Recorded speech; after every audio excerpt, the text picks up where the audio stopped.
राजकारणातले दोन एकनाथ। महाराष्ट्राच्या राजकारणात दोन एकनाथ आहेत। त्यातील पहिले एकनाथ म्हणजे एकनाथ खडसे, जे यापूर्वी भाजपामध्ये होते तर त्यांनी आता राष्ट्रवादीमध्ये प्रवेश केला आहे।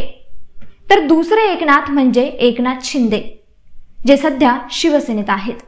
नमस्कार, मी श्रुती आणि लेट्सअप मराठीमध्ये आपलं स्वागत। आजच्या या व्हिडिओमध्ये आपण जाणून घेणार आहोत महाराष्ट्राच्या राजकारणातील दोन एकनाथांचा हा प्रवास। राजकारणातील या दोन एकनाथांचा हा प्रवास तसा परस्पर विरोधीच म्हणावा लागेल। विधान परिषदेत विजय मिळवल्यानंतर एकनाथ खडसे यांना न्याय मिळाला असं वाटलं, तर त्याआधीच इकडे शिवसेनेच्या एकनाथ शिंदे यांनी बंड पुकारला आहे। त्यांनी हे बंड सत्तेसाठी केलेलं नाही असं म्हटलं असलं तरी शिवसेनेच्या विरोधी पक्षाला या बंडामुळे बळ मिळालं आहे। पहिला एकनाथ म्हणजे एकनाथ खडसे यांनाही पक्षाने सर्व काही दिलं। उत्तर महाराष्ट्रात भाजप हा पक्ष रुजवण्यात आणि वाढवण्यात एकनाथ खडसे यांचा मोठा सहभाग होता, ज्यांनी भाजपाचे ज्येष्ठ नेते गोपीनाथ मुंडे, प्रमोद महाजन यासारख्या नेत्यांसोबत भाजपा हा पक्ष ग्रामीण भागात रुजवायला मदत केली। 2014 मध्ये खडसे हे मुख्यमंत्री पदाच्या रेसमध्ये होते, पण देवेंद्र फडणवीस हे मुख्यमंत्री झाले। यावेळी एकनाथ खडसे हे महसूल मंत्री तर त्यांची सून रक्षा खडसे या खासदार झाल्या।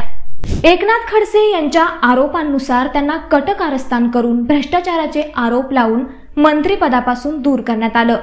त्याचबरोबर त्यांचे पंख देखील छाटण्यात आल्याचं ते म्हणतात। एकनाथ खडसे यांच्याऐवजी त्यांच्या लेकीला विधानसभेचं तिकीट देण्यात आलं। त्याचबरोबर त्यांना तिथून निवडून न येण्यासाठी बंदोबस्त देखील करण्यात आल्याचं खडसे यांनी म्हटलं आहे। याच वेळी खडसे यांचं राजकारण अंतिम टप्प्यात आल्याचं बोललं जातं।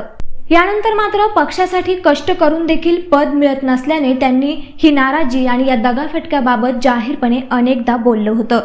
याच दरम्यान काँग्रेस राष्ट्रवादीवर टीका करणाऱ्या एकनाथ खडसे यांनी राष्ट्रवादीची वाट निवडली आणि शरद पवार यांनी देखील विधान परिषदेवर त्यांची वर्णी लावत त्यांचं राजकारण जिवंत ठेवलं। पण दुसरीकडे दुसरे एकनाथ म्हणजेच शिवसेनेचे एकनाथ शिंदे यांना देखील पक्षाकडून सर्व काही मिळालं होतं। स्वतःला मंत्रीपद, मुलाला खासदारकी, सर्व काही सुखासुखी होतं। त्यांना मंत्रिपदावरून काढून टाकण्यासाठी कोणतंही कारस्थान झालं नव्हतं। उलट पक्षाने वेळोवेळी त्यांना ताकद दिली। बक्कळ श्रीमंत महापालिका, त्यातील नगरसेवक, आजूबाजूचे आमदार हे सांभाळण्याची जबाबदारी त्यांच्यावर होती। एकनाथ शिंदे यांना पक्षात मानाचं स्थान होतं। आनंद दिघे, शिवसेना प्रमुख बाळासाहेब ठाकरे यांचा सहवास त्यांना लाभला होता। ठाण्यातील शिवसेनेचा वाघ असं देखील एकनाथ शिंदे यांना म्हटलं जातं। तसेच ते स्वतः शहरी भागासाठी महत्त्वाच्या असलेल्या नगरविकास खात्याचे मंत्री आहेत। मात्र आता ते थेट मुख्यमंत्री पदच मागत असल्याच्या राजकीय चर्चा आहेत। यातूनच त्यांनी मुख्यमंत्री उद्धव ठाकरे यांच्या विरोधात बंड पुकारले। त्यामुळे त्यांनी पुकारलेल्या बंडाचं आता भवितव्य काय असणार हे काही दिवसातच कळेल।